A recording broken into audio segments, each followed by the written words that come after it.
The puzzle of Tokyo's quiet streets.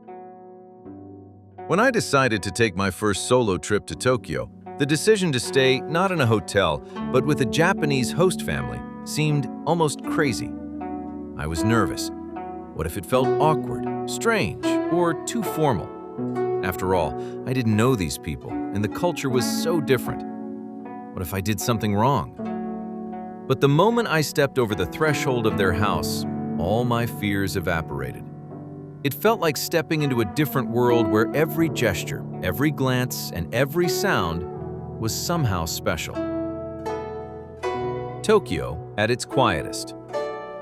My host, Mr. Takahashi, greeted me with such warmth that all my worries disappeared.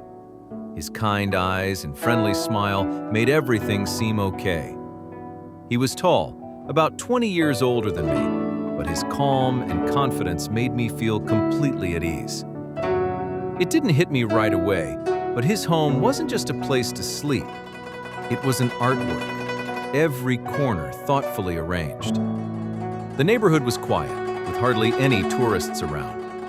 Compared to the bustling streets where people rush, heads down in their phones, this place had a special peace.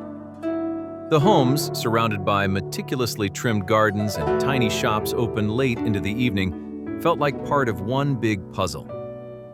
Mr. Takahashi and I went on several walks through these streets, and every time I noticed something new. Colorful signs, aromas in the air that I had never smelled before. Dinner and Japanese culinary rituals. What stood out the most, though, was our first dinner together. It wasn't just a meal, it was a ritual. Mrs. Takahashi was preparing food with such joy, explaining how every ingredient had its own significance. It didn't matter so much what we were eating, but how we ate. I watched the family, each member in their place, eat with such care and respect for the process, as if the act of sharing food was something sacred. At one point, I joined them in cooking a traditional Japanese dish, ozoni, a soup with rice, vegetables, and fish. I hadn't expected that even cooking it would involve philosophy, how to make the broth just right, how to tune into the flavors and textures to create harmony. The small Japanese details that became special. Every day, I discovered little things I would never have noticed as a tourist. For example, they had a special space for shoes by the door. You had to take your shoes off before entering and then wear slippers inside. I knew about this custom, but here it felt like more than just a rule. It was a part of their way of life. These little things made the place feel alive in a way that was hard to explain. One evening, while returning from a walk, I noticed they had placed tiny candles by the door. I asked about it, and it turned out to be a family tradition. They did this to bless the coming day, and the candles symbolized gratitude for life's moments. A homecoming that wasn't quite the same. After several days, I realized that this trip was more than just a vacation. It was a little revelation.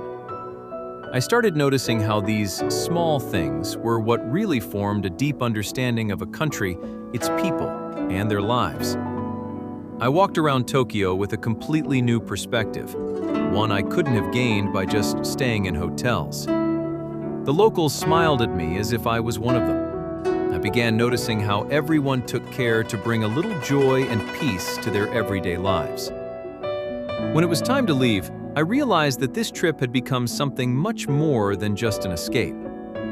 I left with the feeling that it's the unusual and informal moments that make everything more colorful.